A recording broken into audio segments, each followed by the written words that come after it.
যদি আগামী জাতীয় সংসদ নির্বাচনকে আমরা অনিশ্চিত করি, বাধাগ্রস্ত করি বা বিলম্বিত করি, তাহলে সেইটার বেনিফিশিয়ারি কে হবে? পতিত ফ্যাসিবাদ হবে। সেটার বেনিফিশিয়ারি কে হবে?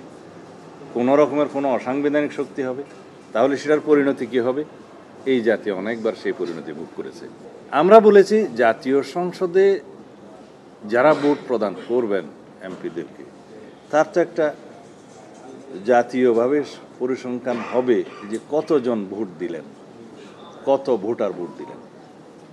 তার মধ্যে ম্যাক্সিমাম ভোটার, মেজরিটি যদি এই জুলাই সনদকে স্বীকৃতি দিয়ে, এই সংস্কারগুলোকে স্বীকৃতি দিয়ে হ্যাঁ বা না বলে, সেটা একটা লেজিটিমেসি আসবে। সেটাও বিবেচনা করা যায় যদি সবাই সম্মত হয়। তখন সেই মেজরিটির মতামতের ভিত্তিতে সেই জাতীয় সংসদ তো সেগুলো সংশোধন করবে। আর যারা মেজরিটি ভোট পাবে তারা তো প্রতিশ্রুত থাকবে জাতীয় সংসদে এই সংস্কারগুলো বাস্তবায়নের জন্য, যেহেতু এই সনদ স্বাক্ষরিত হবে ইনশাআল্লাহ। সেটা দ্বিতীয়।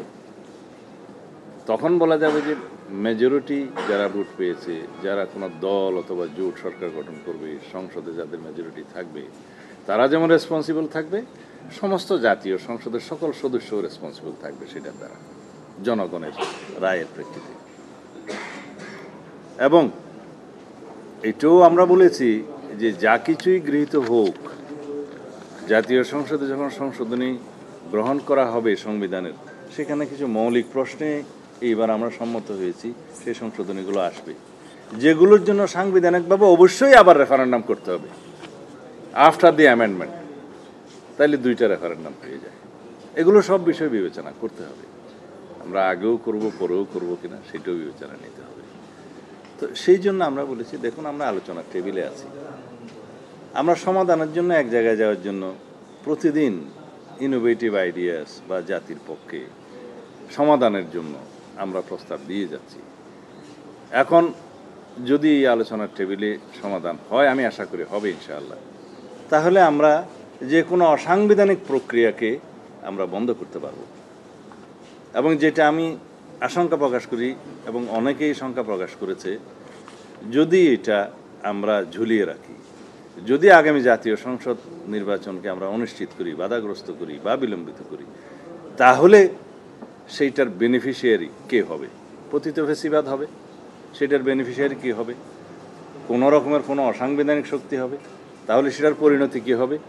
এই জাতি অনেকবার সেই পরিণতি ভোগ করেছে। সেই পরিণতিকে আমরা আবার আহ্বান জানাতে পারি না। সুতরাং আমরা আলাপ আলোচনার মধ্য দিয়ে আমরা আগাই এবং একটা সমাধানের দিকে যাই, এই আহ্বান আমরা করেছি। অনেক রক্তপাতের মধ্য দিয়ে, অনেক রক্তদানের মধ্য দিয়ে, অনেকের অনেক ত্যাগ তিতিক্ষার মধ্য দিয়ে জুলাই গণ অভ্যুত্থানের শহীদদের যে প্রত্যাশা, যে আকাঙ্ক্ষা, সেই আকাঙ্ক্ষা অনুযায়ী আমরা একটা রাষ্ট্র বিনির্মাণ করি, গণতান্ত্রিক রাষ্ট্র বিনির্মাণ করি, আমরা রাষ্ট্র কাঠামো সংস্কার করি এবং আমাদের জাতির প্রত্যাশা, সকল জনগণের প্রত্যাশা পূরণ করি, যাতে আগামী দিনে এমন একটি সরকার প্রতিষ্ঠিত হোক যাতে করে ভবিষ্যতে যে কোনো রকমের অসাংবিধানিক শক্তি বা স্বৈরাচারী শক্তি বা ফেসিবাদী শক্তি পুনরুত্থানের কোনো সুযোগ না থাকে। সেই জন্যই তো আমরা এই সংস্কার প্রস্তাবগুলো গ্রহণ করছি।